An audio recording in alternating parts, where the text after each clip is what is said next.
you don't have the time to read these two memory books, watch this video instead, because I'll be summarizing what is in this, how you can apply it if you want to remember people's names, even phone numbers or books, but you don't have a photographic memory. If you have a photographic memory, you shouldn't watch this video. But if you don't, you're a normal person like me, and you want to actually learn to remember and be able to talk about the information and use it later, you're going to want to watch this video, because I'll show you. I memorized all the chapters of these books, and it didn't take me that long, but it did take training. So I'm going to share with you little mental models, little tricks, techniques, and things you could do. But the biggest thing is your mindset. I have a separate video you need to go watch on memory myths and memory bottlenecks. You need to watch that and then come back and apply these techniques. So why do I have this little thing right here before I show you the techniques? I want to prove to you that I actually remember the table of contents in these books. So we could start with, let's say, Think and Grow Rich. 15 chapters in this book, and if you name a number between 1 through 15, I have them all memorized. So if we choose a random number here, let's say 8. Chapter 8. So I'm just going through my brain to where all the information is. 6, imagination. 7, organized plan, action. 8 is about action. Action. I'll show you right here. Chapter 8 is action. Right there. So yeah, just decision, the 7 steps towards riches. That one is right after organized planning, chapter 7, 8. So how did I do that? I used Marie, PQRST, and the Memory Palace. So one thing that no one ever told you is that you developing creativity will indirectly improve memory. Because what is creativity? Creativity is the connection and association of things, right? So let's say most people don't see a connection between, let's say, your life and let's say maybe some other books that you read. But people who are creative see a bunch of connections, and the more connections you have, the easier it is to retain the information. So let's talk about those 3 memory techniques that I talked about, because you went and watched the bottleneck video, right? Again, memory bottlenecks, that video that I made, this won't really help you if you haven't solved those bottlenecks first. Let me fix this. Okay, first one is Marie. Oh my gosh. Isn't that exciting? Freaking camera dropped. There you go, Marie, which is motion, association, repetition, imagination, and emotion. This is what you use to help make the information stick. Okay, so let's look at chapter 12, beginner icebreakers of this book, right? So chapter 12, beginner icebreakers. Well, what makes that just be not just information in your brain? Well, how could you picture something moving? Because your brain loves things that move. Association, getting the short term connected to the long term stuff that's already drilled into your brain. Repetition, of course, repetition, but most people only have repetition, but it's not enough. Imagination, do you have a good imagination? Creativity, do you know how to stimulate creativity? And then emotion, right? So if you met the president, you obviously already remember his name before you even met him. Why? Because there's a lot of this going on. You saw him move around on TV. There's association, you associate him with past presidents and leaders. Repetition, you see him all the time, right? So now you just have to recreate this stuff for your studying, for your business books. And memory does make money. That's what Harry Lorraine says. Okay, the other one is PQRST. This actually helps you speed read books too, indirectly, but you didn't know that. So the first one is preview. Next is question. Next is read. Next is summarize. Next is test. So previewing does what exactly? It helps tell your brain what you're getting into. So before I even read a book, I'll read some summaries on it. I'll read reviews. I'll even look at the first and last of each chapter, really see what is the whole wide angle lens, the high level view. Then it's question. What questions do you have for this book or whatever you're trying to learn so it connects? All right, you want questions answered. Too many people read a book without asking, why am I even reading this? Or here's the big one, what is the unanswered question that you have in your life that you can only answer if you read this book, right? Sure, if you think about it, there's sometimes you're gonna read a book, that doesn't apply, but you see how powerful that is? It's like, okay, there's a gold nugget in here somewhere, I have to find it. And usually you could find it without having to read it linearly, like jump around, move around. That makes it exciting. 3, read. You understand that. Summarize and test. Those are the ones where we practice active recall, which is very, very important. What is active recall?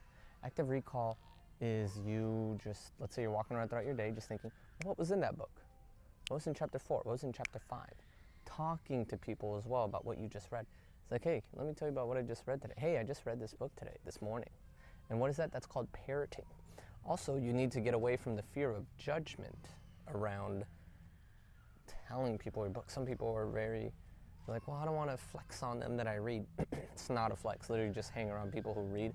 They love that stuff. You're not hanging around people who push you enough. So if you're scared to share what you read because people will judge you, you're hanging around dumbasses, people that are not helping you grow. I'm sorry. So the last one, which is very complex, is actually the memory palace.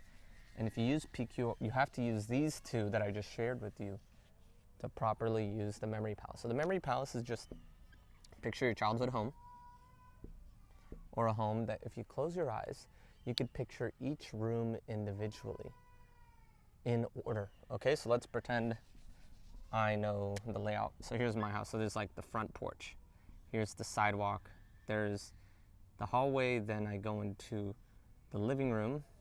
Then I go into the kitchen, then I go into the laundry room, then I go into the garage, then I go into the front parking lot. So you see 1, 2, 3, 4, 5, 6, 7, 8. All right, so I use this to memorize this morning the 6 chapters of 10x is better than 2x. 1, 2, 3, 4, 5, 6. 6 chapters, and I could show it to you right now.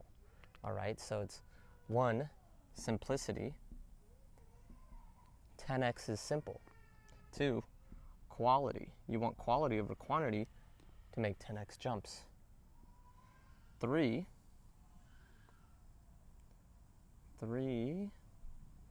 simple. Quality. Abundance over scarcity. Very important. 4 was your 10x past, because your past does what?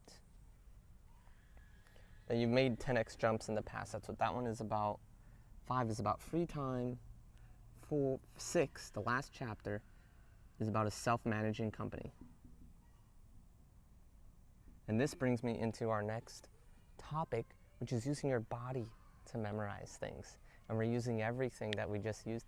That's what I just used for 6. Okay? Memory Palace is great for books like this. 22 chapters. So I had to use 17 different locations in my house. I had to build out more. But for this one, just 6 simple locations, I actually used my body. And I'll show you that right now, if that doesn't make sense. Okay, this is called body pegging for memory. There we go. So I knew it was only 6 chapters. That's me. 6 chapters. So I like to go from feet is 1, knees are another, hip is another, groin area, stomach is 4, heart is 5, brain is 6, right hand is 7 if I need it. But for this one I didn't. So I memorized the 6 ghosts of fear, and I'll tell you what those are from Think and Grow Rich. All right? So you could use this for a sequence of things, or your speech. If you have a speech, this really helps. So motion, I'm thinking and feeling my feet, I'm stepping. Number 1 was simple, right? And 10x is better than 2x. So I pictured 10-inch blocks of wood that were simple shoes. So simple. Remember, 10x blocks on each shoe, and it's super weird. I'm even getting some splinters. I feel it. It's super wobbly, right? 2 was quality. So I actually have quality golden knee pads with spikes that shoot money out. Quality. 3, I have a gun that's super long, a little mini pistol, and is abundance. And it shoots out Victoria's Secret models that pay me money because I shot them out of my gun. I transported them. And then the left side is a scarcity gun, a gun that doesn't work. 4 in my stomach is a 10x past. So my stomach is just my intuition, right? That's what I'm picturing, right? 5 is free time. I'm picturing my heart ripped out and then put a clock in there, and I just give people time. And then 6 is a self-managing company. So I'm picturing little people who exist in my brain that are my employees that I give a lot of leadership roles to, and they help me run my life and make it better. So that's body pegging. And let me just summarize this whole video. That's body pegging. Okay, so and we talked about the bottlenecks, which you watched in another video. Super important, that's the foundation. Then we talked about PQRST, Marie. We talked about the memory palace.